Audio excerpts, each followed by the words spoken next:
ओम उमा महेश्वराय नमः। आप सभी का हमारे YouTube चैनल पर हार्दिक स्वागत है। आज सुने सोमवार व्रत की पौराणिक कथा। बहुत समय पहले वास्कल नामक गांव में बिंदुक नाम का एक ब्राह्मण रहता था। वह अधर्मी, दुरात्मा एवं महापापी था। उसकी स्त्री बहुत सुंदर थी। उसका नाम चंचुला था। वह सदा उत्तम धर्म का पालन करती थी, परंतु बिंदुक वेश्यागामी था। इस तरह कुकर्म करते हुए बहुत समय व्यतीत हो गया। उसकी स्त्री काम से पीड़ित होने पर भी स्वधर्म नाश के भय से क्लेश सहकर भी काफी समय तक धर्म भ्रष्ट नहीं हुई, परंतु आगे चलकर वह भी अपने दुराचारी पति के आचरण से प्रभावित होकर दुराचारिणी और अपने धर्म से विमुख हो गई। इस तरह दुराचार में डूबे हुए उन पति पत्नी का बहुत सा समय व्यर्थ बीत गया। वेश्यागामी, दूषित बुद्धि वाला वह दुष्ट ब्राह्मण बिंदुक समयानुसार मृत्यु को प्राप्त हो नरक में चला गया। बहुत दिनों तक नरक के दुखों को भोग कर वह मूढ़ बुद्धि पापी विंध्य पर्वत पर भयंकर पिशाच हुआ। इधर उस दुराचारी बिंदुक के मर जाने पर वह चंचुला नामक स्त्री बहुत समय तक पुत्रों के साथ अपने घर में रहती रही। पति की मृत्यु के बाद वह भी अपने धर्म से गिरकर पर पुरुषों का संग करने लगी थी। सतियां विपत्ति में भी अपने धर्म का पालन करना नहीं छोड़ती। यही तो तप है। तप कठिन तो होता है, लेकिन इसका फल मीठा होता है। एक दिन दैव योग से किसी पुण्य पर्व के आने पर वह अपने भाई बंधुओं के साथ गोकर्ण क्षेत्र में गई। उसने तीर्थ के जल में स्नान किया एवं बंधुजनों के साथ यहाँ वहाँ घूमने लगी।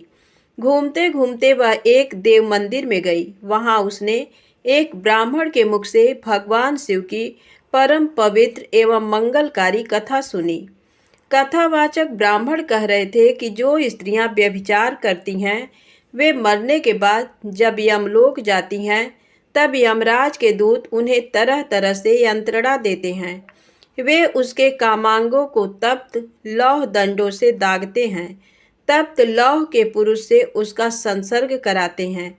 ये सारे दंड इतनी वेदना देने वाले होते हैं कि जीव पुकार पुकार कर कहता है कि अब वह ऐसा नहीं करेगा, लेकिन यमदूत उसे छोड़ते नहीं।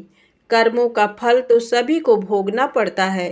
देव, ऋषि, मनुष्य सभी इससे बंधे हुए हैं।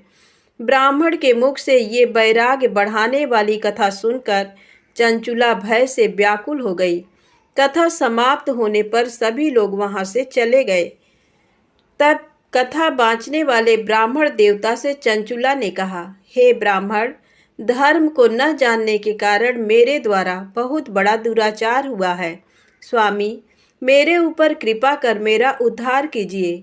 आपके प्रवचन को सुनकर मुझे इस संसार से वैराग्य हो गया है। मुझ मूढ़ चित्त वाली पापिनी को धिक्कार है। मैं निंदा के योग्य हूँ। मैं बुरे विषयों में फंसकर अपने धर्म से विमुख हो गई थी। कौन मुझ जैसी कुमार्ग में मन लगाने वाली पापिनी का साथ देगा? जब यमदूत मेरे गले में फंदा डालकर मुझे बांधकर ले जाएंगे और नरक में मेरे शरीर के टुकड़े करेंगे, तब मैं कैसे उन महायातनाओं को सहन कर पाऊंगी? मैं सब प्रकार से नष्ट हो गई हूँ, क्योंकि अभी तक मैं हर तरह से पाप में डूबी रही हूँ। हे ब्राह्मण, आप मेरे गुरु हैं। आप ही मेरे माता पिता हैं। मैं आपके शरण में आई हूँ। मुझ अबला का अब आप ही उद्धार कीजिए।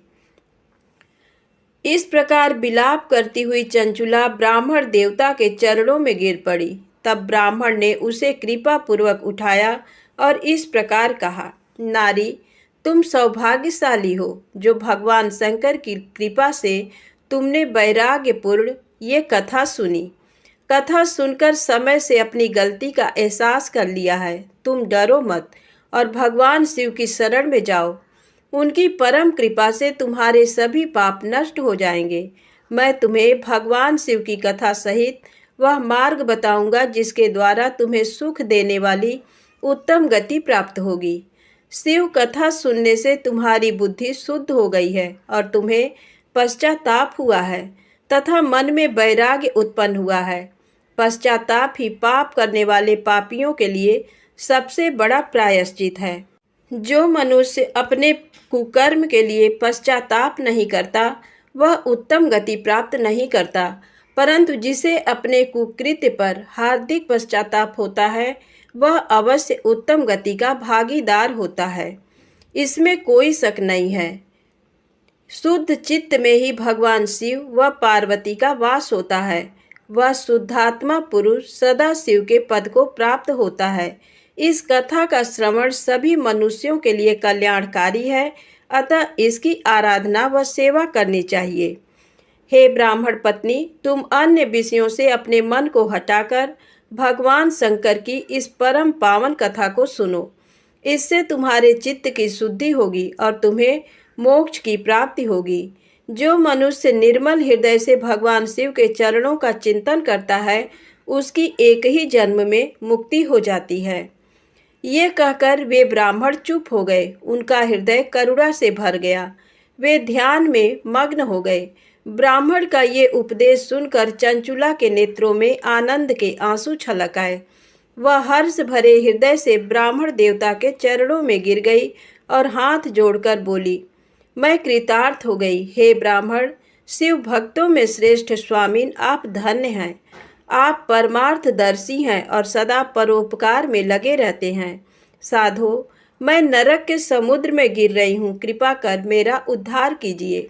जिस पौराणिक व अमृत के समान कथा की बात आपने की है उसे सुनकर ही मेरे मन में वैराग्य उत्पन्न हुआ है। उस अमृतमयी कथा को सुनने के लिए मेरे मन में बड़ी श्रद्धा हो रही है। कृपया आप मुझे उसे सुनाइए। कथा सुनने की इच्छा मन में लिए हुए चंचुला उन ब्राह्मण देवता की सेवा में वहीं रहने लगी।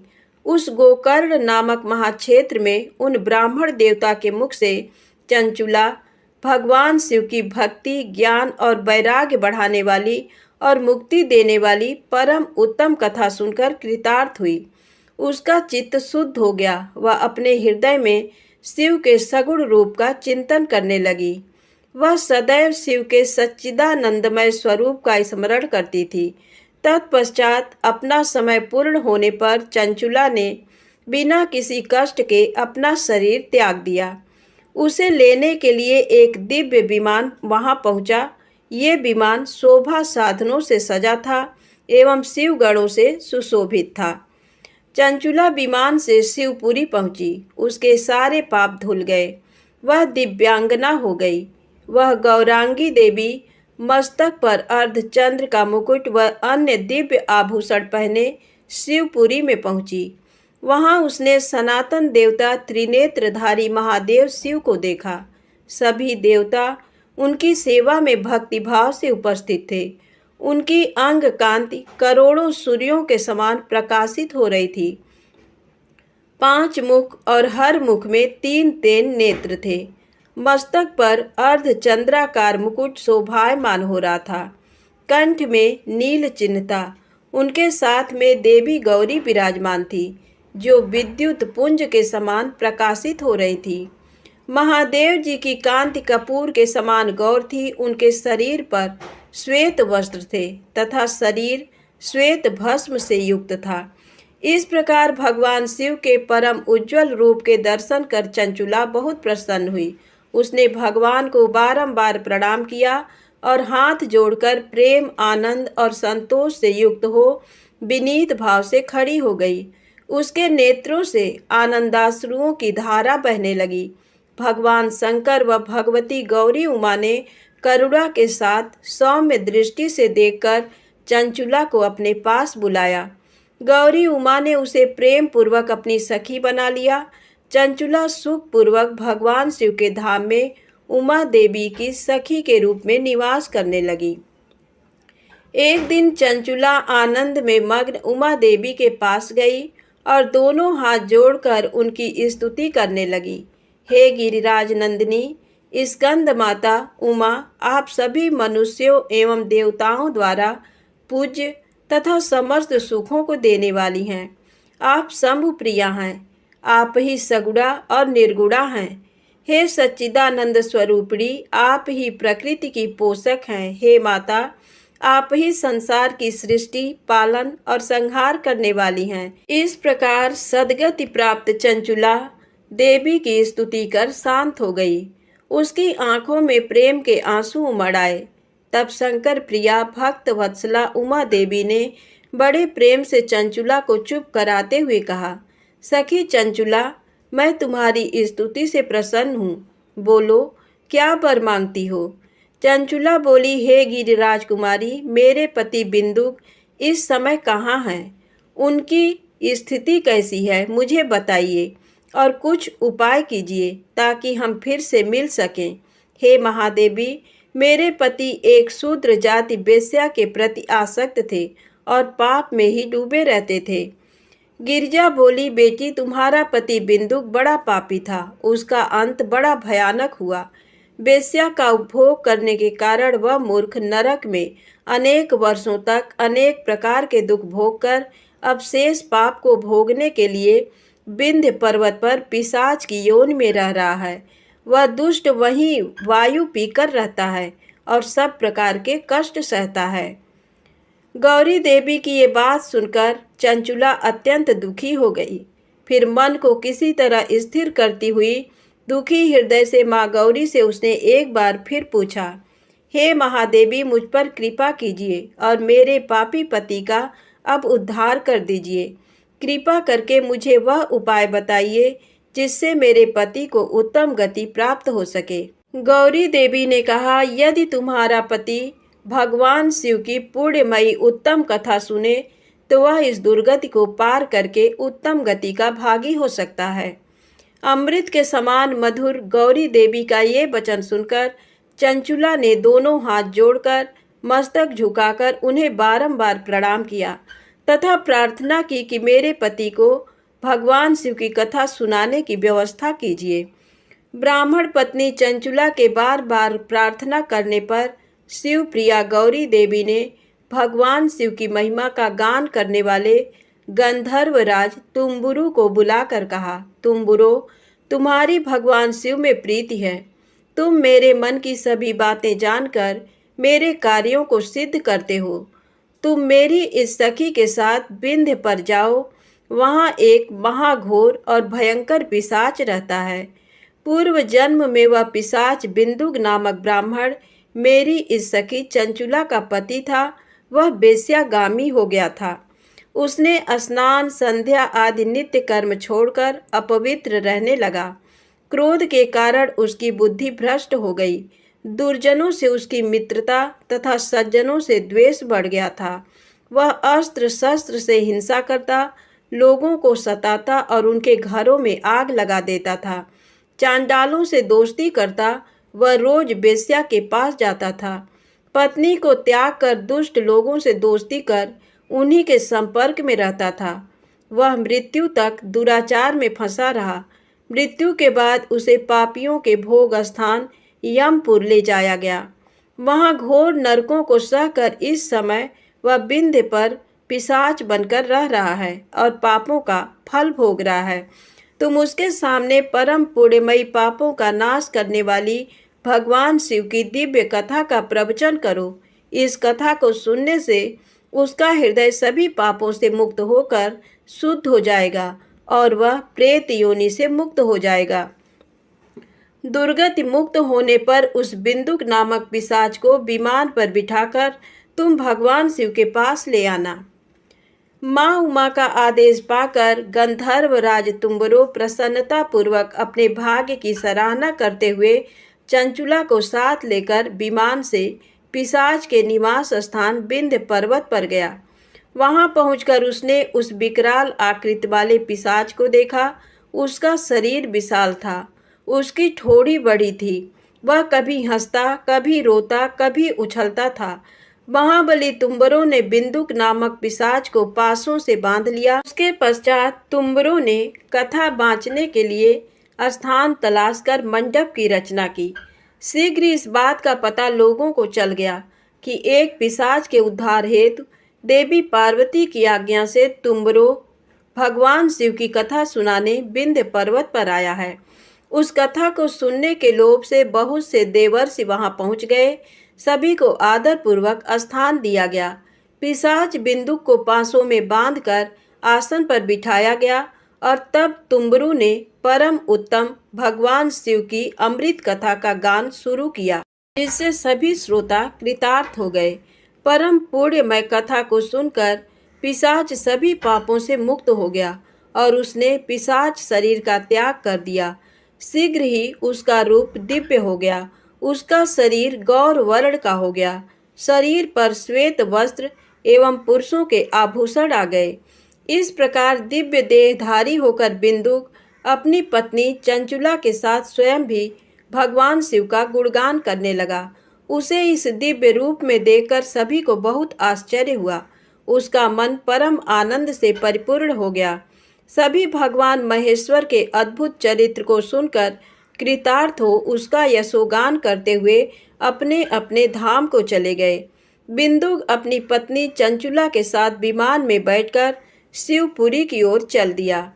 महेश्वर के गुणों का गान करता हुआ बिंदुक अपनी पत्नी चंचुला व तुम्बरू के साथ शीघ्र ही शिवधाम पहुंच गया। भगवान शिव व देवी पार्वती ने उसे अपना पार्षद बना लिया। दोनों पति पत्नी सुखपूर्वक भगवान महेश्वर एवं देवी गौरी के श्री चरणों में अविचल निवास पाकर धन्य हो गए। बोलो उमा महेश्वर भगवान की जय। एक समय की बात है, किसी नगर में एक साहूकार रहता था। उसके घर में धन की कोई कमी नहीं थी, लेकिन उसकी कोई संतान नहीं थी। इस कारण वह बहुत दुखी था। पुत्र प्राप्ति के लिए वह प्रत्येक सोमवार व्रत रखता था और पूरी श्रद्धा के साथ शिव मंदिर जाकर भगवान शिव और पार्वती जी की पूजा करता था। उसकी भक्ति देखकर एक दिन माँ पार्वती प्रसन्न हो गई और भगवान शिव से उस साहूकार की मनोकामना पूर्ण करने का आग्रह किया। पार्वती जी की इच्छा सुनकर भगवान शिव ने कहा कि हे पार्वती, इस संसार में हर प्राणी को उसके कर्मों का फल मिलता है और जिसके भाग्य में जो हो उसे भोगना ही पड़ता है। लेकिन पार्वती जी ने साहूकार की भक्ति का मान रखने के लिए उसकी मनोकामना पूर्ण करने की इच्छा जताई। माता पार्वती के आग्रह पर शिव जी ने साहूकार को पुत्र प्राप्ति का वरदान तो दिया, लेकिन साथ ही ये भी कहा कि उसके बालक की आयु केवल 12 वर्ष होगी। माता पार्वती और भगवान शिव की बातचीत को साहूकार सुन रहा था। उसे ना तो इस बात की खुशी थी और ना ही दुख। वह पहले की भांति शिव जी की पूजा करता रहा। कुछ समय के बाद साहूकार के घर एक पुत्र का जन्म हुआ। जब वो बालक 11 वर्ष का हुआ तो उसे पढ़ने के लिए काशी भेज दिया गया। साहूकार ने पुत्र के मामा को बुलाकर उसे बहुत सारा धन दिया और कहा कि तुम इस बालक को काशी विद्या प्राप्ति के लिए ले जाओ और मार्ग में यज्ञ कराना। जहाँ भी यज्ञ कराओ वहाँ ब्राह्मणों को भोजन कराते और दक्षिणा देते हुए जाना। दोनों मामा भांजे इसी तरह यज्ञ कराते और ब्राह्मणों को दान दक्षिणा देते काशी की ओर चल पड़े। रात में एक नगर पड़ा जहाँ नगर के राजा की कन्या का विवाह था, लेकिन जिस राजकुमार से उसका विवाह होने वाला था वह एक आंख से काना था। राजकुमार के पिता ने अपने पुत्र के काना होने की बात को छुपाने के लिए एक चाल सोची। साहूकार के पुत्र को देखकर उसके मन में एक विचार आया। उसने सोचा क्यों न इस लड़के को दूल्हा बनाकर राजकुमारी से विवाह करा दूं। विवाह के बाद इसको धन देकर विदा कर दूंगा और राजकुमारी को अपने नगर ले जाऊंगा। लड़के को दूल्हे के वस्त्र पहनाकर राजकुमारी से विवाह कर दिया गया। लेकिन साहूकार का पुत्र ईमानदार था। उसे ये बात न्याय संगत नहीं लगी। उसने अवसर पाकर राजकुमारी के चुन्नी के पल्ले पर लिखा कि तुम्हारा विवाह तो मेरे साथ हुआ है, लेकिन जिस राजकुमार के संग तुम्हें भेजा जाएगा वह एक आंख से काना है। मैं तो काशी पढ़ने जा रहा हूँ। जब राजकुमारी ने चुन्नी पर लिखी बातें पढ़ी तो उसने अपने माता पिता को ये बात बताई। राजा ने अपनी पुत्री को विदा नहीं किया, जिससे बारात वापस चली गई। दूसरी ओर साहूकार का लड़का और उसका मामा काशी पहुंचे और वहां जाकर उन्होंने यज्ञ किया। जिस दिन लड़के की आयु 12 साल की हुई उसी दिन यज्ञ रखा गया। लड़के ने अपने मामा से कहा कि मेरी तबीयत कुछ ठीक नहीं है। मामा ने कहा कि तुम अंदर जाकर सो जाओ। शिव जी के वरदान के अनुसार कुछ ही देर में उस बालक के प्राण निकल गए। मृत भांजे को देख उसके मामा ने विलाप शुरू किया। संयोगवश उसी समय शिव जी और माता पार्वती उधर से जा रहे थे। पार्वती ने भगवान से कहा, स्वामी, मुझे इसके रोने के स्वर सहन नहीं हो रहा है। आप इस व्यक्ति के कष्ट को अवश्य दूर करें। जब शिव जी मृत बालक के समीप गए तो वह बोले कि ये उसी साहूकार का पुत्र है जिसे मैंने 12 वर्ष की आयु का वरदान दिया। अब इसकी आयु पूरी हो चुकी है। लेकिन मातृभाव से विभोर माता पार्वती ने कहा कि हे महादेव, आप इस बालक को और आयु देने की कृपा करें, अन्यथा इसके वियोग में इसके माता पिता भी तड़प तड़प कर मर जाएंगे। माता पार्वती के आग्रह पर भगवान शिव ने उस लड़के को जीवित होने का वरदान दिया। शिव जी की कृपा से वह लड़का जीवित हो गया। शिक्षा समाप्त करके लड़का मामा के साथ अपने नगर की ओर चल दिया। दोनों चलते हुए उसी नगर में पहुंचे जहां उसका विवाह हुआ था। उस नगर में भी उन्होंने यज्ञ का आयोजन किया। उस लड़के के ससुर ने उसे पहचान लिया और महल में ले जाकर उसकी खातिरदारी की और अपनी पुत्री को विदा किया। इधर साहूकार और उसकी पत्नी भूखे प्यासे रहकर बेटे की प्रतीक्षा कर रहे थे। उन्होंने प्रण कर रखा था कि यदि उन्हें अपने बेटे की मृत्यु का समाचार मिला तो वह भी प्राण त्याग देंगे, परंतु अपने बेटे के जीवित होने का समाचार पाकर वह बेहद प्रसन्न हुए। उसी रात भगवान शिव ने व्यापारी के स्वप्न में आकर कहा, हे श्रेष्ठी, मैंने तेरे सोमवार के व्रत करने और व्रत कथा सुनने से प्रसन्न होकर तेरे पुत्र को लंबी आयु प्रदान की है। इसी प्रकार जो कोई सोमवार व्रत करता है या कथा सुनता और पढ़ता है, उसके सभी दुख दूर होते हैं और समस्त मनोकामनाएं पूर्ण होती हैं। प्रेम से बोले शंकर भगवान की जय हो। अब आइए सुने भगवान शिव की दूसरी कथा, बैजू के भोले बाबा बैजनाथ। बैजू निहायत ही सीधा और सरल इंसान सवेरे शाम जानवर चराता और बाकी का समय मंदिर की साफ सफाई में। एक बार पुजारी बाबा 2 महीने के लिए तीर्थ पे जा रहे थे। बैजू को बुलाया और कहा, बैजू, मंदिर की सारी जिम्मेदारी तुम्हारे ऊपर है और एक बात, भोलेनाथ को भोग लगाए बिना खुद भोजन मत ग्रहण करना। बैजू दूसरे दिन नहा धो के जैसे तैसे बन पड़ा। भोजन तैयार कर भोलेनाथ के सामने थाली लेके हाजिर। बाबा, भोजन कर लो। बाबा टस से मस नहीं। सवेरे से शाम हो गई, ना बाबा ने भोजन ग्रहण किया और ना ही बैजू ने। 2-3 दिन यही सिलसिला चला। चौथे दिन बैजू का धीरज टूट गया। पास पड़ी लाठी उठाई और जकड़ दिया शिवलिंग पे। तत्काल भोलेनाथ हाजिर, पीठ मलते हुए। बोलो बैजू, क्या बात है? बैजू बोला, 4 दिन से तुम्हारे चक्कर में बिना कुछ खाए पिए गुहार लगाए रहे हैं, सुनाई नहीं पड़ा और लाठी जकड़ा नहीं के हाजिर। चलो भोजन करो तो हमहू कुछ खाई। बेचारे भोलेनाथ पीठ मलते चुपचाप आनंद के अतिरेक में डूबे, कच्चा पक्का जैसा भी था खाने लगे। अब बैजू बोला, बाबा, बड़ा कस के लगा है, रुको तुम भोजन करो। कहते हुए बैजू अंदर जाके चंदन लेकर आया, भोलेनाथ के पीठ पे लगाने लगा। भोजन के बाद भोलेनाथ चलने लगे तो बैजू बोला, कल शाम से आ जाइयो, ठीक है ना? बाबा ने कहा, हाँ हाँ बैजू, कल टाइम से आ जाएंगे। अगले दिन भोलेनाथ माता पार्वती के साथ विराजमान। बैजू बोला, बाबा, ये कौन है आपके साथ? तब बाबा ने कहा, तुम्हारी अम्मा है, माता अन्नपूर्णा। बैजू ने कहा, आओ आओ अम्मा। तुरंत बेचारा भाग के दरी ले आया, बिछाया, अंदर से 2 थाली में भोजन लेके हाजिर। बाबा ने पूछा, बैजू, तुम्हारे लिए भोजन बचा है ना? बैजू क्या बताता, बोला, हाँ बाबा, चिंता ना करो, बहुत है। आनंद में डूबे अश्रुपूरित नेत्रों से भोजन खत्म किया। तीसरे दिन फिर माता पार्वती के साथ विराजमान, वो भी समय से पहले, बैजू हकबकाया, बाबा आज इतनी जल्दी?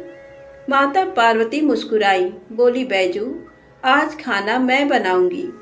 लाख मना करने के बावजूद बैजू की एक ना चली। माता पार्वती ने भोजन तैयार किया और 3 थाली में सजा के ले आई। भोजन शुरू। बैजू ने तो जिंदगी में ऐसा स्वादिष्ट भोजन किया न था, लेकिन भगवान शिव, वही भाव व प्रेम के भूखे भोलेनाथ ने पार्वती मैया से कहा, शिवा। माता ने कहा, हाँ स्वामी, आज भोजन में आनंद नहीं आ रहा है। माता की आंखों से आंसू निकल रहे थे। सच स्वामी, ना वो स्वाद है ना वो रस। धन्य है माता अन्नपूर्णा, जिनके नाम मात्र से भोजन में मिठास बढ़ जाए। उनको खुद का बनाया भोजन बेस्वाद लग रहा था। 2 महीनों का भोग सामग्री और कहाँ 3 आदमी का भोजन। बेचारे बैजू को अपने जानवर तक बेच देने पड़े। किन्हीं कारणवश पुजारी बाबा बजाय 2 महीनों के 1 महीने के अंदर ही तीर्थ से वापस आ गए। पुजारी बाबा ने बैजू को बुलाया और कहा, बैजू, भोलेनाथ को समय से भोग लगाता था ना? बैजू ने कहा, हाँ पुजारी बाबा, पर बाबा तुम तो कहत रहे हो कि वो अकेले आएंगे, पर वो तो माता अन्नपूर्णा के साथे आवत रहें और दोनों जने कस के भोजनों करत रहें। हमका आपन जानवर तक बेचे के पड़ा। पुजारी बाबा अपलक बैजू को निहार रहे थे। जानते थे कि ये झूठ बोल नहीं सकता, तो क्या भोलेनाथ माता पार्वती के साथ आते थे? तब बाबा ने कहा, बैजू आज तुम फिर भोग लगाओ, देखें कौन कौन आता है। बैजू बेचारा समय से भोजन लेके हाजिर। बुलाना शुरू। काहे को भोलेनाथ आए? बुलाते बुलाते थक गया, पर ना भोलेनाथ को आना था ना वो आए। बाबा बाबा, लाठी ना उठाऊंगा, चाहे तुम आओ या ना आओ, लाठी ना उठाऊंगा बाबा, लाठी ना उठाऊंगा। बस शिवलिंग पकड़ के रोए जा रहा था और यही बोल रहा था, बाबा लाठी ना उठाऊंगा। तभी अचानक आवाज आई, बैजू आंखें खोलो बैजू, हम आ गए, आंखें खोलो बैजू। सामने ही माता पार्वती और भोलेनाथ विराजमान थे। लिपट गया चरणों में। माँ, बाबा, जो आज तुम न आते तो जान दे देता मैं अपनी। भोलेनाथ ने बैजू को हृदय से लगाया। बोले, बैजू बेमोल बिक गया तेरे हाथों में। सुन, आज से मुझसे पहले लोग तेरा नाम लेंगे, फिर मेरा। आगे बैजू, पीछे नाथ, बैजनाथ। तो प्रेम से बोले, बाबा बैजनाथ जी की जय हो। भगवान शिव माता पार्वती की तीसरी कहानी। एक बार माता पार्वती ने भगवान शिव से कहा कि प्रभु, मैंने पृथ्वी पर देखा है कि जो व्यक्ति पहले से ही अपने प्रारब्ध से दुखी है, आप उसे और ज्यादा दुख प्रदान करते हैं, और जो सुख में है आप उसे दुख नहीं देते हैं। भगवान ने इस बात को समझाने के लिए माता पार्वती को धरती पर चलने के लिए कहा और दोनों ने इंसानी रूप में पति पत्नी का रूप लिया और एक गांव के पास डेरा जमाया। शाम के समय भगवान ने माता पार्वती से कहा कि हम मनुष्य रूप में यहाँ आए हैं, इसलिए यहाँ के नियमों का पालन करते हुए हमें यहाँ भोजन करना होगा। इसलिए मैं भोजन की सामग्री की व्यवस्था करता हूँ, तब तक तुम भोजन बनाओ। जब भगवान के जाते ही माता पार्वती रसोई में चूल्हे को बनाने के लिए बाहर से ईंटें लेने गई और गांव में कुछ जर्जर हो चुके मकानों से ईंटें लाकर चूल्हा तैयार कर दिया।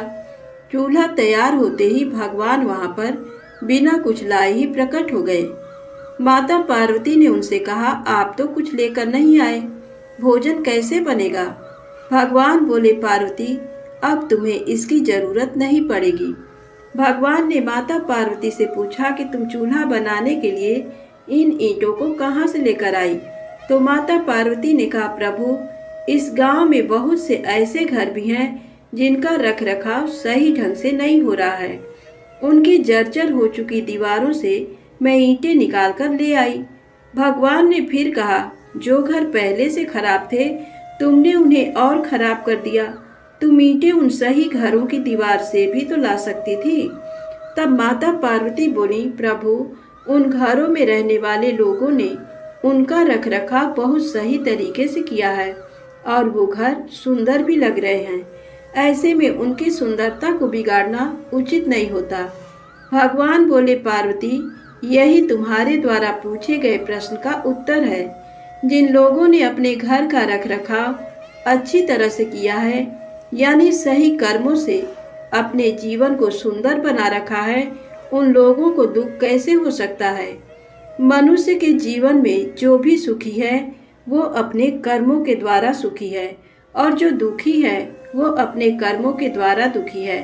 इसलिए हर एक मनुष्य को अपने जीवन में ऐसे ही कर्म करने चाहिए कि जिससे इतनी मजबूत व खूबसूरत इमारत खड़ी हो जाए, कभी भी कोई भी उसकी एक ईंट भी निकालने ना पाए। प्रेम से बोले, शंकर भगवान की जय हो।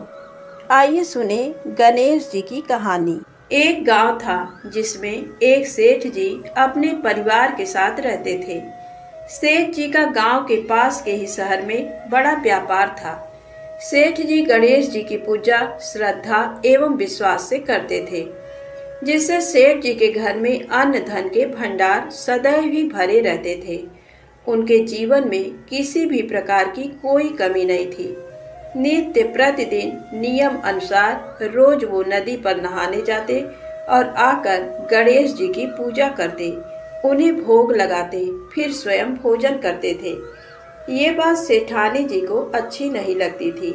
वो धार्मिक नहीं थी और ईश्वर में इतना विश्वास नहीं रखती थी। एक बार सेठानी जी ने सोचा कि ये इतना गणेश जी को मानते हैं, गणेश जी की पूजा करते हैं, इससे होता क्या है, आज तो देखती हूँ वो कैसे गणेश जी की पूजा करते हैं।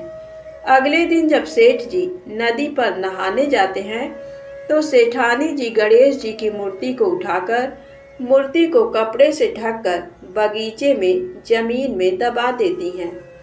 जब सेठ जी नदी पर से नहाकर घर आते हैं और देखते हैं कि गणेश जी की मूर्ति तो मंदिर में नहीं है, तो वो सेठानी से पूछते हैं, गणेश जी की मूर्ति मंदिर में नहीं है, कहाँ गई? तो सेठानी जी बोलती है, मुझे नहीं मालूम, मूर्ति को घर में बहुत ढूंढते हैं उस दिन, क्योंकि वो गणेश जी को भोग नहीं लगा पाए थे। इसके लिए सेठ जी ने अन्न जल का भी त्याग कर दिया और गणेश जी से प्रार्थना करने लगे कि हे प्रभु, लगता है आप मुझसे रुष्ट हो गए हो और कहीं चले गए हो।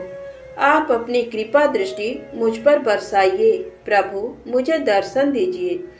सेठ जी ने मन ही मन सोचा कि अब से जब तक आप मुझे मिल नहीं जाते, मुझे दर्शन नहीं दे देते, तब तक मैं अन्न जल का त्याग करता हूँ। वो दिन पूरा निकल गया। रात्रि में सेठ जी की भक्ति से प्रसन्न होकर गणेश जी भगवान ने स्वप्न में भगवान एक छोटे से चूहे के साथ खेल रहे होते हैं और चूहे को खाने को लड्डू देते हैं। चूहा लड्डू लेकर बगीचे में जाता है और जमीन को खोदता है और लड्डू वहीं डाल देता है। अचानक सेठ जी की नींद खुल जाती है। सेठ जी बगीचे में जाते हैं और वहीं खोदते हैं जहां उन्होंने सपने में देखा था, और वहीं से उनको थोड़ी सी जमीन खोदने पर कपड़े में लिपटे हुए गणेश जी की मूर्ति मिलती है। सेठ जी गणेश जी की मूर्ति की पूजा करके उनको यथास्थान स्थापित करते हैं और सेठानी के पूछने पर सारा वृत्तांत उन्हें सच सच बताते हैं। बात को जानकर सेठानी जी को आश्चर्य होता है और सेठानी जी मन ही मन श्रद्धा एवं विश्वास से गणेश जी भगवान की भक्त बन जाती हैं और सेठ जी से कहती हैं कि मुझसे बड़ा भारी अपराध हो गया है। अब हम दोनों पति पत्नी प्रेम सहित गणेश जी भगवान की आराधना करेंगे एवं उनकी पूजा में कभी कोई कमी नहीं आने देंगे। ये सुनकर सेठ जी अत्यधिक प्रसन्न हो जाते हैं और दोनों पति पत्नी गणेश जी भगवान को धन्यवाद करते हैं। प्रेम से बोलें गणेश जी महाराज की जय हो। आपको कथा अच्छी लगी हो तो प्लीज़ लाइक अवश्य करें, चैनल को सब्सक्राइब करें, ज़्यादा से ज़्यादा शेयर करें। जय माता दी, जय भोलेनाथ।